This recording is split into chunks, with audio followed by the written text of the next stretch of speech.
За нийслэн застрах Нямбатарыг огцруулах асуудал дээр Саарл ордноос хүч нэмэгдүүлж байсан ардчилсан намынхны хувьд ерөнхийдөө асуудал Нямбатар руугаа бус дотоод асуудал руугаа чиглэгдэхээр болж байна. За тодруулах юм бол ардчилсан намын ерөнхий нарийн бичгийн дараагаар баяр цогтыг жинхлэх хэсэг асуудал дээр тухайн намд нар хүчтэй өрсөлдөөн өрнөж байна. Нөгөөтэйгүр улсын хурал дахь ардчилсан намын бүлгийн даргын асуудалч улс төрийн хүрээнд ардчилсан намынхны хүрээнд гол сэдв нь болоод байна. За эдгээр сэдвээр сэтгүүлч Уланбаяр мэдээллийг үргэлжлүүлэн хүргэх болно. Ардчилсан намын үндэсний бодлогын хорооны хурал намын афродын удирдлагыг баталгаажуулах хэсгийг шийдэх уул зурцыг хэрвээ баяр цогтой ерөнхий нарийн бичгийн дараагаар жинхэлбэл намын дотоод аппарат нэг төвд бүрэн төвлөрнө. Харин нөгөө талд ерөнхийлөгч асан Батулгын улс төрийн нөлөөллийн үрээ энэ үйл явцыг өөр өнцгөөс харж байна.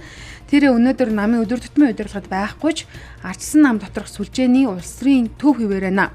Түүний давуу тал нь дүрмэнд биш хүмүүстээр тогтдог аймаг дүүргийн бүтэц анхан шатны холбоосууд хуучин фракцийн суур нөлөөлөл нь түүнийг институтгүйч нөлөөтэй байлгаж байгаа юм аа. Ер нь ард түмэн юу хүлээж байгаа вэ гэхээр шудраг усыг л хүлээж байгаа. Ардчилсан намын даргын сонголт бол тэр шудраг усанд хариулж чадах хүнээ сонгож нэгдүгээрт явах хэрэгтэй. Хоёрдугаарт бол манай намын дүрмээр ерөнхий нарийн бичгийн даргын эрх үүрэг бол Монгол Ардын нам шиг тийм одоо хүчтэй биш шүү дээ. Ардчилсан намын ерөнхий нарийн бичгийн дарга бол штабын дарга шиг ерөнхий менежер шиг ингэж ажилладаг. Манай ах нарын бас байгуулсан гавьяа зүтгэл энэ их оронд хийсэн үйлс зөндөө бий. Тэгэхдээ одоо нэг залуучуудтай боломж олгочих л да. Энэ намын чинь галт тоогыг залуучууд нь аваад ивэ намаа шинчлэе гэдэг ингээд өрнүү хүсэл эрмэлзэлтэй байна. Үндэсний бодлогын хорооны нийт гишүүдийн 60 гаруй хувь нь 40-с доош насны залуучууд байна шүү дээ.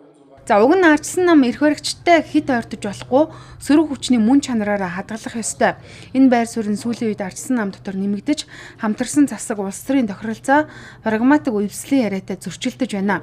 Үндсэндээ ардчилсан нам дотор өнөөдөр бодлогын 2 зам мөргөлдөх боллоо. Нэг нь институт төвтэй зохион байгуулалттай тохиролцоонд суурилсан улс төр. Нөгөө нь хатуу сөрөг хүчний байр суурийг хадгалах тэмцлийн шугам тэмүүчнийг тойрсон өрсөлдөөнд Батулгын хүрээ түүнийг институтын тэнцвэр хяналтын зарчмыг хамгаалах стратегийн түнш гэж үзэн дэмжиж байна.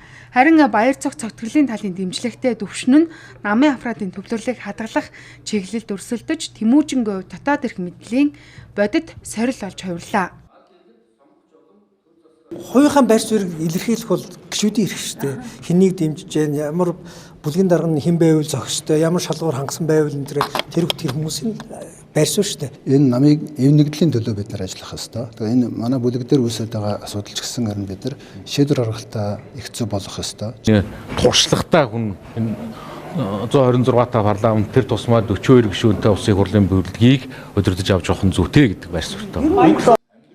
Ардчилсан намын фракц хоорондын өрсөлдөөний төвд намын дарга цогтгорл өөрөө биш болж эхэлсэн. Үндсэндээ өнөөдрийн ардчилсан намын дотоод улс төрийн гол шугам нь намын даргын тойрогт биш харин баяр цогт Батулга гэсэн хоёр нөлөөллийн төвийн хооронд шилжлээ. За эцэст нь ардчилсан нам өнөөдөр нэг л асуултанд хариу хайж байна. Намыг дүрм удирдах уу эсвэл нөлөөлөл удирдах уу? Энэ асуултын хариулт маргааш эхлэх үндэсний бодлогын хорооны танхимд тодорхой болно.